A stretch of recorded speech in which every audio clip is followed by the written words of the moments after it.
those two things are big issues, right? The devaluation of your money and your savings, and the fact that you don't actually own anything.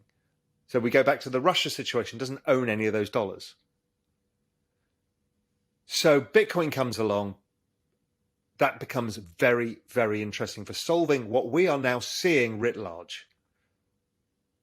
And Ethereum comes along, and you've got this contractual terms and this kind of something you can build the applications layer. So they start building the DeFi world, which is decentralized finance, because you don't want the banks involved.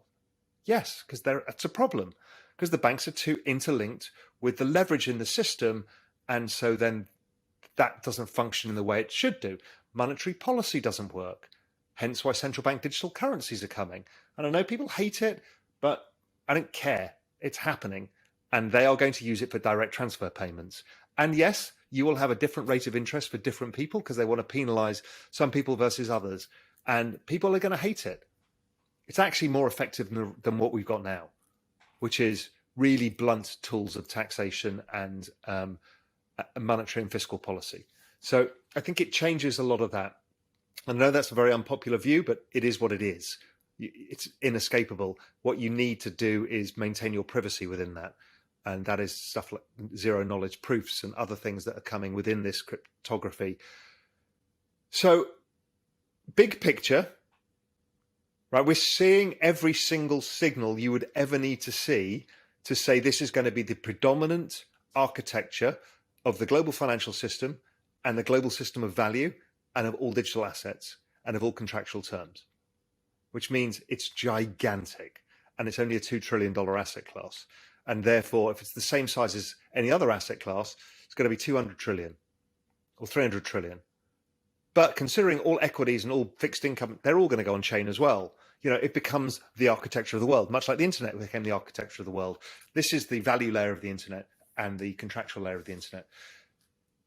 So the market is an exponential asset, and therefore you need to look at it in a log trend. It's driven by adoption effects, which is Metcalfe's law. So it's Metcalfe's law. Why it's so fast in its adoption? Because it's built on top of two other networks: the internet, that was built on top of the data network, which was mobile phones and cable. So three networks on top of each other produce faster effects every time. That's called Reed's law.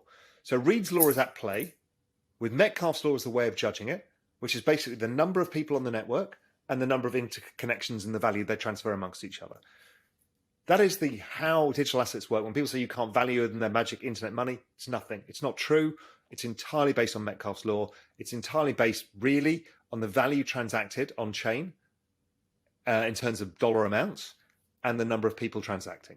Those two explain almost all price in crypto.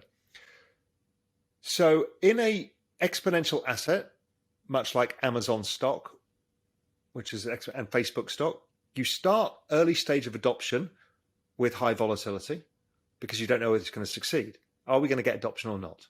Then over time, the volatility shrinks, but the rate of increase continues to go higher in that logarithmic exponential trend.